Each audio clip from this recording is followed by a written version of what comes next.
It's hard to get that, but when you get it, everything works out and it's perfect. It's beautiful.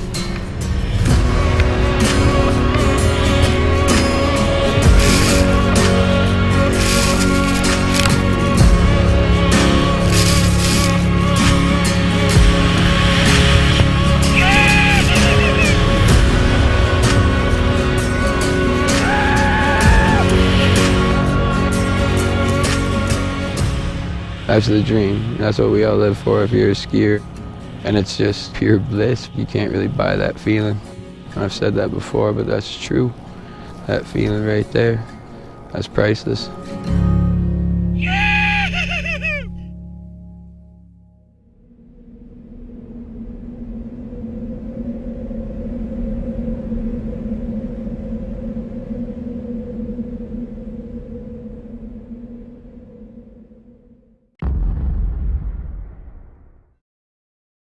Yeah, I'm good to go. I'm blocking traffic.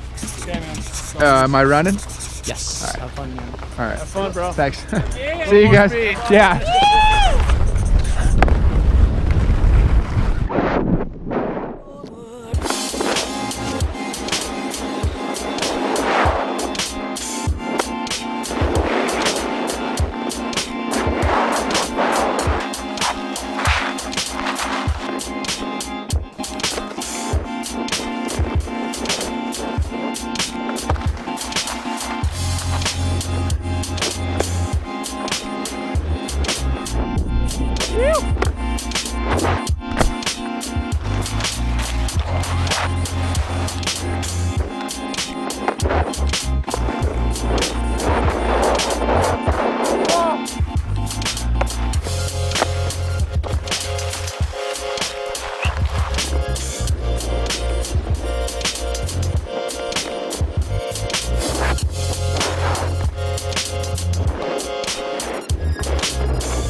Holy shit. That was fucking gnarly. My legs. Oh God. My legs, they're gone. They're gone.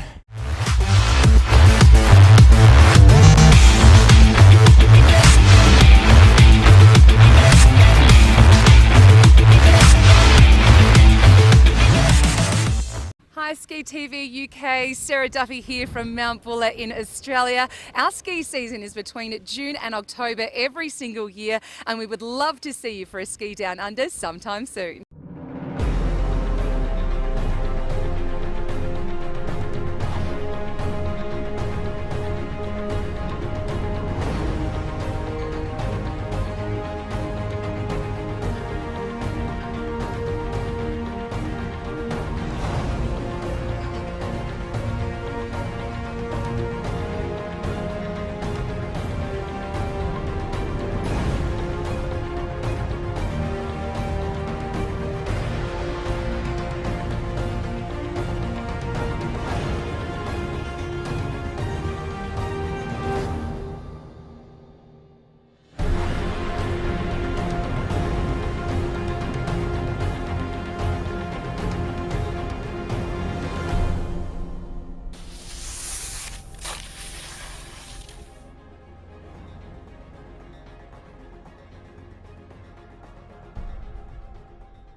Some of the best things in life are found off the beaten path, and paradise isn't found alongside an were a few degrees colder, it would indeed be spend every moment we can with the water sucked up into the atmosphere, and there at point you find we're a few degrees warmer, or it never gets closer in snow in Antarctica to Alaska. If you don't do it this year, you'll only be 1 year older when you do.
And we snow riders are the most fortunate people on this planet Earth, because we get to spend an endless winter on the side of a mountain somewhere on whatever we enjoy the most, sliding on something that never changes, yet is never the same. Something as simple as a blanket of snow.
Rob Creighton, International Sales Manager, Big White Ski Resort. Big White has always been built just as a ski resort, and it's not actually even open in the summer. It's a winter resort Our season starts usually around the beginning of December and we'll run through until mid-April. It always snows here. It never rains at this elevation, and we have 2,500 vertical feet of perfect powder snow surface. Yeah, the resort in general, it's located halfway between Vancouver and Calgary. If you're familiar with Canada, we're in British Columbia. We're known as Canada's favorite family resort, located outside of Kelowna, British Columbia. So to get to us, it's quite easy from here. Aussies think that we're quite far away, but you can fly Air Canada via Sydney, Qantas via Sydney, or Air New Zealand via Auckland. So very easy to get to, very popular with Australians. We're actually owned by Australians. It's a really unique weather system. You get the wet air coming off the Pacific that collides with very dry air down in the valley. We're actually just above a semi-arid desert, so the snow is dry and light and beautiful all year round. Because of the dry snow, a lot of people can get introduced to skiing powder here where they don't have to necessarily be on a steep slope. They can be on a fairly gentle slope because the snow's so light they can go through it. Yeah. The Mount Buller crew, we're familiar with them. We actually sponsor the Mount Buller Race Club, so very popular. However, our owners used to own Mount Hotham. It's a very rugged mountain. We've gladed a lot of the terrain as well, so there's some great tree skiing. There's some really good steeps, and there's also wide open groomed cruisers. Everything here is skiable, whether it's on a trail or off-piste a little bit through the trees. Mother Nature put the resort here, and we just simply took advantage of it. So the resort in general is, like I say, it's Canada's favorite family resort, and it goes from we go from 1,500 meters up to 2,300 meters. So it's a little bit lower than maybe some of the Colorado resorts, and a little bit higher than say for instance a Whistler. So we get 7.5 meters of snow a year, and that's really what we're known for is our snow and the quality of snow because of our inland location.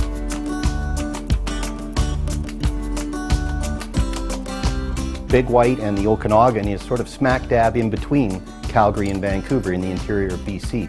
So it's only about a 40-minute flight from Vancouver, about an hour from Calgary. You do not need a car. You do not need any type of transportation other than your ski or your snowboard, because everything's ski to, ski from. All the restaurants are within walking distance. It's a pedestrian village. Favorite hangouts? Well, I like to hang out at Big White in general, but for fine dining, probably 6 Degrees is really good.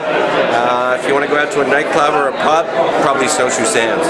A lot of places you're on a bus for quite a long period of time, whereas here, you dictate the pace. You get out of bed when you want to get out of bed, and you go for a slide. You can go back to your chalet or your condo for lunch. So you really not only get that ski in effect, you actually get the ski out effect where you can walk out of your lodging, put your skis on and ski down to a lift. We're located at bigwhite.com, and lots of useful information there.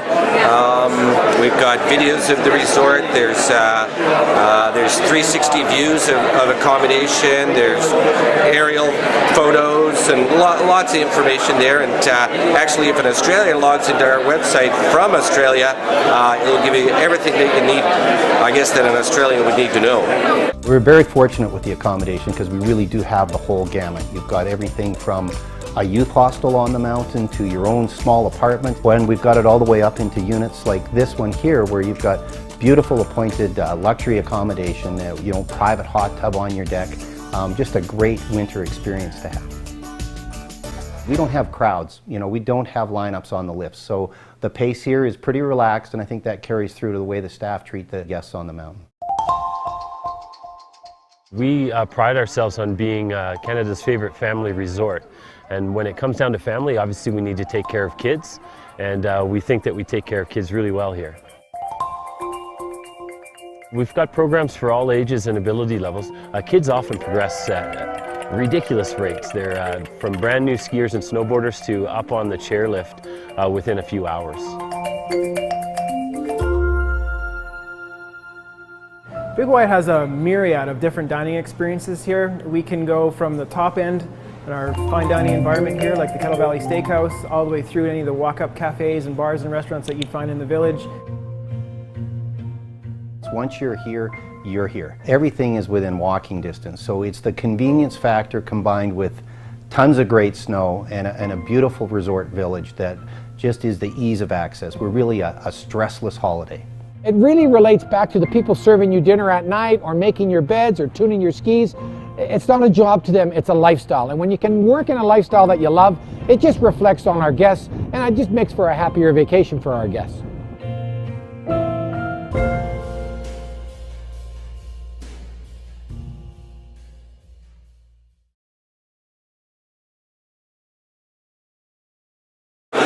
Rob Crichton, International Sales Manager, Big White Ski Resort, Canada's favorite family resort, and you're watching skitv.com.au.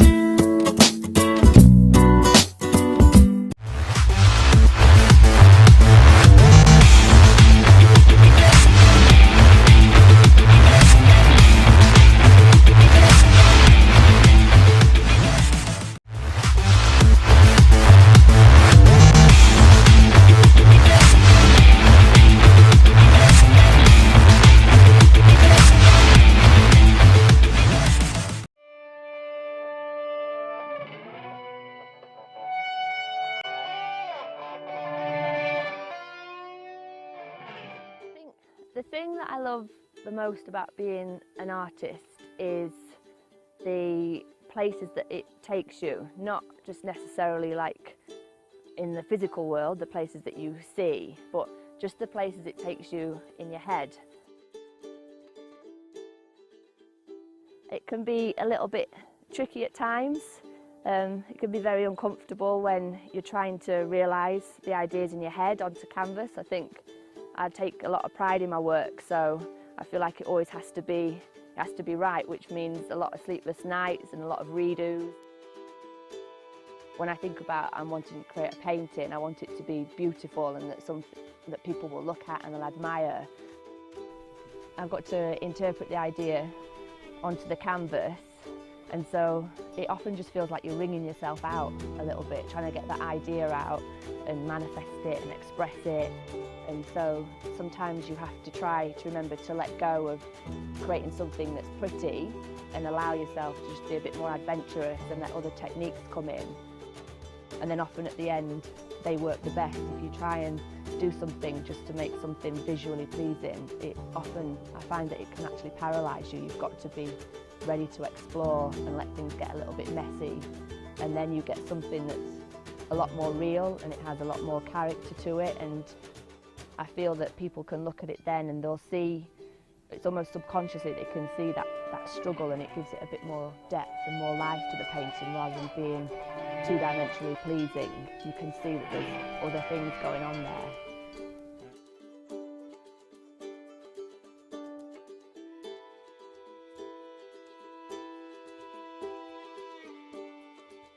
The thing that attracted me to skiing the most was I just couldn't wait to be able to get out onto the back of the mountains, and just that isolation that you have when you're maybe just with a small group of friends, but then also the challenge of having to learn the skills to be able to actually ski out there. It was just something that was what drove me on, and I just had a big sense of adventure for that.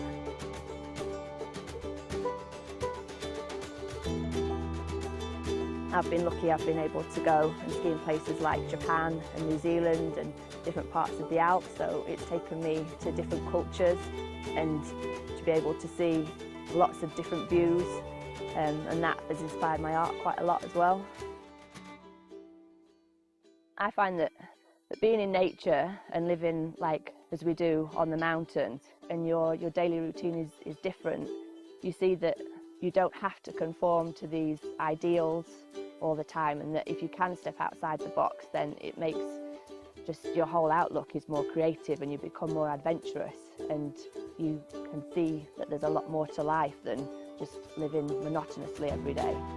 It makes me braver to step outside that box.